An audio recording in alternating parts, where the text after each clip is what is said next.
Hello everyone, welcome to the GATE group. आज हम बात करने वाले बेसिकली मेजरमेंट सब्जेक्ट की। सबसे पहला टॉपिक क्या होगा हमारा कि मेजरमेंट एक्चुअली होता है क्या, इसकी डेफिनेशन क्या होगी, देखते हैं इसके बारे में। इसकी डेफिनेशन क्या होगी, इसको कैसे डिफाइन कर सकते हैं हम, है ना। तो देखिए इसमें एक एग्जांपल लेता हूँ, सिंपल एग्जांपल लेता हूँ मैं। मेरे पास कोई दो पॉइंट है, ठीक है। एक पॉइंट ए है आपका, एक पॉइंट बी है, ठीक है। हमें इनके बीच की डिस्टेंस मेजर करनी है, तो कैसे करेंगे? बहुत सिंपल सा है। हम एक लेके आएंगे क्या, स्केल, है ना। हम एक स्केल लेके आते हैं, ठीक, और उसको ऐसे रखते हैं। इसकी स्टार्टिंग यहाँ से होगी, यहाँ कितना कुछ जारी होगी ना, इसके बड़ी लेके आएंगे, ठीक है। यहाँ पे लिखा होगा 1, यहाँ पे 2 लिखा हो सकता है, यहाँ पे 3 लिखा हो सकता है ना। और यहाँ पे क्या, उसके अंदर कुछ सब डिविजन होंगे, तो हमने इसके सब डिविजन कर दिए। यहाँ पे क्लियर है यहाँ तक आपको? अब देखो यहाँ पे बेसिकली मैंने किया, कितने के लिए वैल्यू 2.12 2.2 समथिंग है वैल्यू, ठीक है। 2 से ऊपर जा रही है, 2 से ऊपर है, ठीक है। 2.2 और साथ में क्या होगा, अगर इसकी इंच है तो इसकी यहाँ पे इंच आएगा, या यहाँ लिखा है सेंटीमीटर, यहाँ होगा सेंटीमीटर, है ना। डिपेंड करता है हमने स्केल कौन सी ली है। तो हमने इसको मेजर कैसे किया बेसिकली समझो। यहाँ पे हमने इसको मेजर करने के लिए हम एक स्केल लेके आए। बेसिकली स्केल क्या है, स्केल एक आपकी नॉन क्वांटिटी है ना बेसिकली। तो इससे पता है आपको चीजें कैसे रखी है ना। ये 1 मीटर है, या फिर 1 इंच है, ये 2 इंच है, पूरा है ना। तो हमें पता है नॉन है बेसिकली, ठीक है, नॉन क्वांटिटी है हमें। तो हमने किया कैसे, अगर हमें किसी भी अननोन क्वांटिटी को मेजर करना होता है तो कैसे करते हैं, हम अननोन क्वांटिटी को कंपेयर कराते हैं। किससे कंपेयर कराते हैं बताओ मेरे को? कंपेयर कराते हैं with non quantity, with non quantity, ठीक है। अच्छा एक चीज समझिए यहाँ पे, इस नॉन क्वांटिटी क्या कहते हैं? नॉन क्वांटिटी नहीं, इसको कहते हैं क्या है, इसको कहते हैं कि आपका स्टैंडर्ड बेसिकली, है ना। तो इससे हम कंपेयर कराते हैं बेसिकली, क्लियर। तो यहाँ पे हमने क्या किया बेसिकली, अननोन क्वांटिटी है आपने रेजोल्यूशन की दूरी थी, और उसको हमने कंपेयर किया किससे, with the help of scale हमने कंपेयर कर दिया। स्केल क्या थी हमारी, नॉन क्वांटिटी थी। कंपेयर करने के आंसर आया, तो रिजल्ट निकल के आया, उसको लिखना है हमको, ठीक है। तो रिजल्ट बेसिकली क्या होगा, बेसिकली 2 चीजें होंगी ना। फर्स्ट थिंग क्या होगी आपकी, मैग्नीट्यूड होगा। क्या होगा यहाँ पे आपका, मैग्नीट्यूड। जैसे यहाँ लिखा मैंने यहाँ पे आपका कि 2.2 इंच है, 2.2 क्या है इसका मैग्नीट्यूड है। और साथ में क्या होगा यहाँ पे प्लस यूनिट ना, यूनिट क्या है यहाँ पे, यूनिट आपकी इंच है, क्लियर। तो मैग्नीट्यूड प्लस यूनिट यहाँ पे आएगा यूनिट के अंदर। तो हमने देखो इसको डिफाइन कैसे किया, डिफाइन कैसे कर सकते हैं इसको, कि measurement define as a comparison between unknown quantity to known quantity. अगर हमने बेसिकली अननोन क्वांटिटी को नॉन क्वांटिटी कंपेयर किया तो हमारा मेजरमेंट हो जाएगा, ठीक है। और जो यूनिट है उसमें क्या होगा, मैग्नीट्यूड होगा, साथ में यूनिट भी होगी। इतना क्लियर आपको, आपने डिफाइन कर लिया। अब देखो आगे, मेजरमेंट हम कभी भी करते हैं तो कभी वो एग्जैक्ट नहीं होता है, उसमें हमेशा कुछ ना कुछ एरर या फिर डेविएशन होता है। जैसे कि यहाँ देखा, इसका आंसर निकल गया हमें कितना 2.2, बट यहाँ से देखो यहाँ पे 2 से आगे आया ना ये, और 3 से पहले, मतलब क्या, इसमें कुछ ना कुछ डेविएशन है।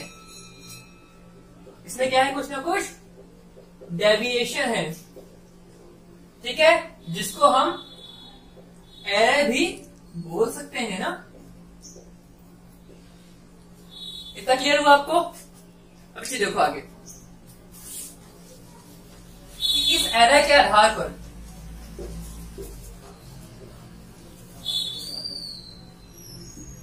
जो एरर नहीं है, इस एरर के आधार पर इंस्ट्रूमेंट को हम क्लासिफाई कर सकते हैं, फिर इस इंस्ट्रूमेंट की परफॉर्मेंस को हम डिस्कस कर सकते हैं। तो देखिए हम बात करते हैं किसके बारे में, एरर एनालिसिस के बारे में। बट इसके ऊपर बात करने से पहले हमें पता होना चाहिए इंस्ट्रूमेंट के बारे में। जैसे कि एग्जांपल देता हूं मैं आपको, मेरे पास एक इंस्ट्रूमेंट है, ठीक है। इंस्ट्रूमेंट बेसिकली है कोई, मान लो अमीटर है, क्लियर। यहाँ पे लिखा है आपका 0 एम्पियर, यहाँ पे कुछ लिखा हुआ मान लो 5 एम्पियर लिखा हुआ है, यहाँ पे लिखा हुआ है आपका 10 एम्पियर, यहाँ लिखा हुआ है आपका कितना 15 एम्पियर, यहाँ लिखा हुआ आपका 20 एम्पियर, ठीक है। और कुछ है, क्या होगा, नीडल होगी ना, नीडल, इनिशियल नीडल कुछ ऐसी होगी ना, और जब हम इसमें सप्लाई देंगे बेसिकली, ठीक है, तो करंट यहाँ पे जा रही होगी ना, करंट की साइड हमने दी होगी, ठीक।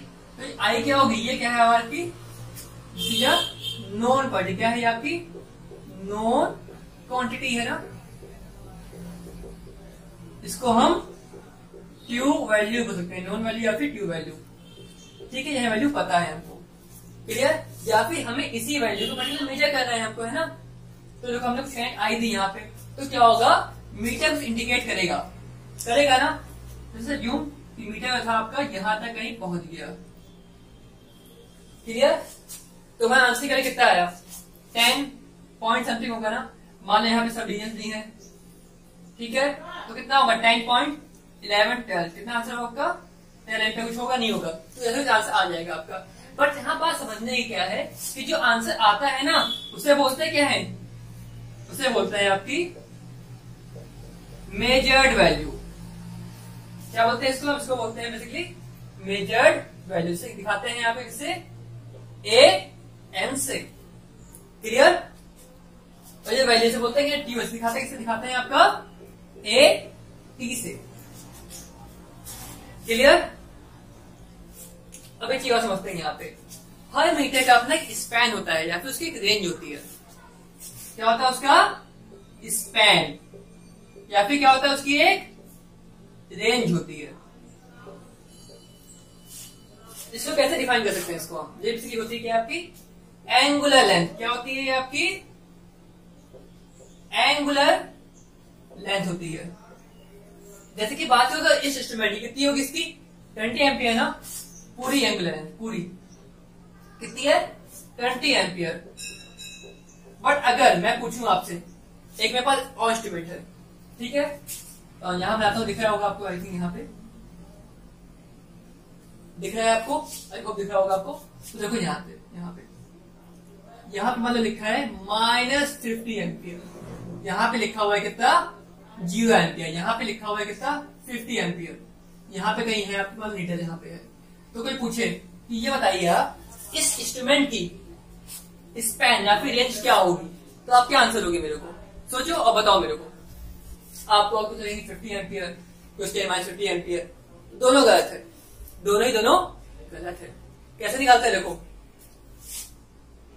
स्पैन और रेंज निकालने का है हमारे पास एक फॉर्मूला, वो फॉर्मूला कहता है क्या है, ये फॉर्मूला बेसिकली कहता है क्या है आपका कि maximum value minus minimum value.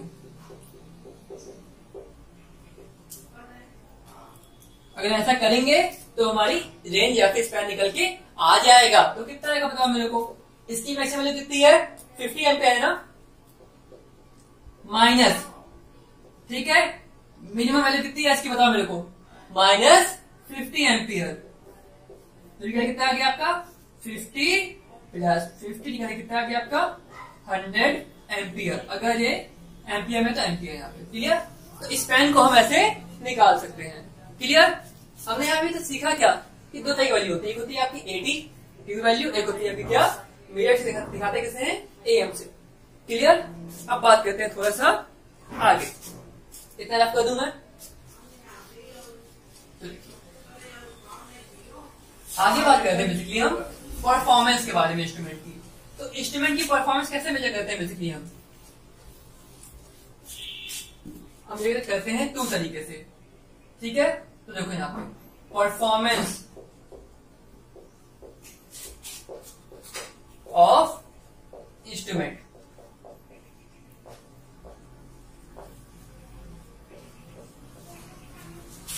First क्या है आपकी स्टैटिक परफॉर्मेंस होती है, बेसिकली आपको इसे बोलते क्या है स्टैटिक कैरेक्टरिस्टिक।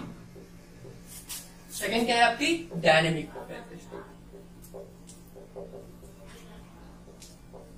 स्टैटिक में बहुत चीजें आती हैं, जैसे कि पहली क्या है आपकी स्टैटिक एरर, सेकंड आपकी क्या आती है यहाँ पे एक्यूरेसी आती है ना, और क्या आता है आपका थर्ड पॉइंट पे आता है आपका प्रिसीजन, फोर्थ पॉइंट पे आती है आपकी ड्रिफ्ट, फिर आती है आपकी सेंसिटिविटी। 6 पॉइंट पे क्या आता है आपका स्टेबिलिटी। मैं आपको पढ़ाऊंगा तो देखूंगा कि आपको पहले क्या पढ़ाना है। पहले पढ़ाऊंगा स्टैटिक एरर, फिर पढ़ाऊंगा एक्यूरेसी, फिर कुछ चीजें, और फिर धीमे धीमे पढ़ेंगे चीजों को, ठीक है। अभी मेरी हर शुरुआत में कॉपी की ये चीजें होती हैं। 7 पॉइंट है क्या आपका क्या क्या हो गया, स्टैटिक एरर हो गई, एक्यूरेसी हो गई आपकी यहाँ पे, प्रिसीजन हो गया, ड्रिफ्ट हो गया, सेंसिटिविटी हो गया आपका, और स्टेबिलिटी हो गया। अब देखो एक होता है आपका डेड जोन, या फिर क्या बोलते हैं इसको, इसका नाम क्या है बेसिकली, डेड टाइम भी बोलते हैं। क्या बोलते हैं इसको हम, डेड टाइम। 7 ये हो गई, और भी है देखो 8 पॉइंट यहाँ लिखता हूं मैं आपको।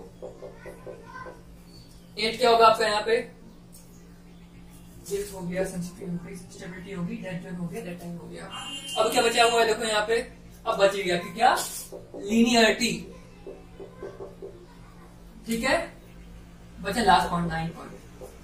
ये क्या होगा आपका, देखो ये होगी आपकी क्या बेसिकली, ये होगा आपका रिजोल्यूशन, या फिर इसको बोलते हैं क्या है हम, थ्रेशोल्ड बोलते हैं। इतना क्लियर हो गया आपको, ठीक। अब आज बात करेंगे सिर्फ और सिर्फ हम स्टैटिक एरर की, ठीक है। तो इसकी बात करते हैं स्टैटिक एरर की। आज से इसके जानेंगे बस, बाकी चीजें धीरे धीरे पढ़ते रहेंगे। आज से बात करते हैं इसके बारे में, स्टैटिक एरर के बारे में बात करते हैं। तो देखो इसे दिखाता है किससे है, इसे दिखाते हैं बेसिकली डेल्टा ए से। देखो डेल्टा ए से क्या दिखाते हैं, हमें पता है ना, एरर को क्या कहते हैं, एरर को क्या कहते हैं हम बेसिकली डेविएशन ही बोल सकते हैं ना। तो बहुत ही स्मॉल डेट होता है ना यहाँ पे अपनी एयर वैल्यू से। मान लो कोई आपकी ट्यू वैल्यू कुछ थी, यहाँ पे आपका एक इंस्ट्रूमेंट है, ठीक है। मान लो हमने यहाँ पे 5 एम्पियर करंट हमने इनपुट दी, हमें पता है 5 एम्पियर करंट हमने इनपुट दिया, ठीक है। और जब हम आंसर बता रहे हैं, एस्टिमेट बता रहे हो, क्या बता रहे हो, बता रहे हैं आपको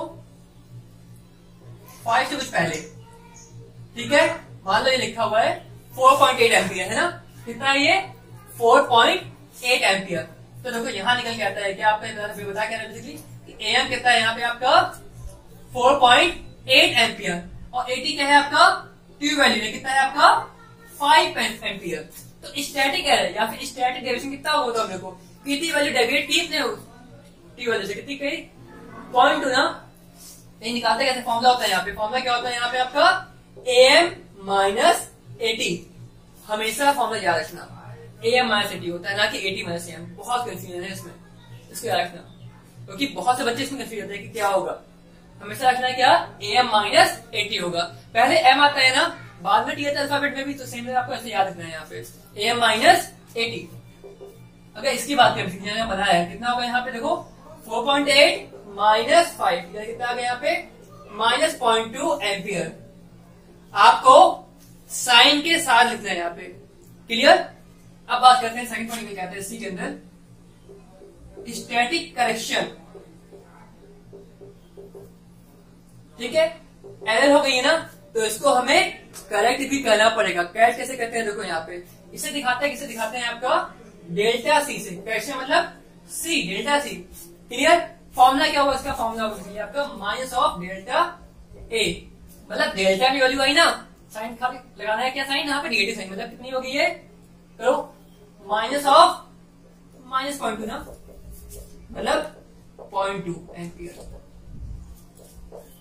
कहने मतलब क्या है कि अगर इसमें प्लस में आई ना, अच्छा प्लस हो गया, अगर AM में हम प्लस 0.2 कर देंगे ना, तो हमें ट्यू वैल्यू मिल जाएगी। क्लियर हुआ इतना आपको। अब आगे बात करते हैं, कुछ और बातें करते हैं। परसेंटेज रिलेटिव स्टैटिक एरर की बात करते हैं। कुछ रफ करना पड़ेगा मेरे को, थोड़ा रफ करता हूं यहाँ पे। हमने तो पढ़ा क्या क्या है इसका शॉर्ट में, यहाँ पे डेल्टा पढ़ा हमने, क्या होता है AM माइनस 80 मैंने पढ़ा है। तो डेल्टा ही पढ़ रखा है, कितना होता है आपको बताओ, मेरे को फॉर्मूला बताया था मैंने अभी आपको, minus delta of A, clear. अब देखो परसेंटेज स्टैटिक एरर क्या होगा, इसका फॉर्मूला क्या होगा, देखो इसका फॉर्मूला बेसिकली होता है क्या कि वैल्यू कितनी डेविएट की, बेसिकली डेल्टा A अपॉन 80, और परसेंटेज लगा रहे हैं यहाँ पे, मतलब क्या इंटू 100, कितना आ गया AM माइनस 80 अपॉन 80 इंटू 100। ये फॉर्मूला किसका है आपका? परसेंटेज रिलेटिव स्टैटिक एरर का ये आपका फॉर्मूला होता है। ये फॉर्मूले आपको याद रखने हैं। कितने फॉर्मूले हो गए हमारे? 3 फॉर्मूले हुए हैं। इन तीनों फॉर्मूलों को आपको क्या करना है? आपको मेमोराइज करके याद रखना है। क्यों याद करना है? क्योंकि एग्जाम में इनके ऊपर न्यूमेरिकल्स आते हैं। ठीक है, 2 फॉर्मूले और बताए, इनकी बात करूंगा मैं कल, अभी बात नहीं कर रहा हूं। ठीक है, इसके बाद ये 2 फॉर्मूले और हैं। ठीक है, परसेंटेज रिलेटिव स्टैटिक एक्यूरेसी की बात करूंगा अगले लेक्चर में मैं। ठीक है, और उसके बाद बात करेंगे इसके बारे में, एक्यूरेसी के बारे में, और साथ में देखिए क्या इन सबके ऊपर कैसे न्यूमेरिकल्स आते हैं वो भी देखेंगे हम कल लेक्चर में। तब तक के लिए थैंक यू। वीडियो अच्छा लगा तो लाइक शेयर कमेंट करना और चैनल सब्सक्राइब करना। Thank you.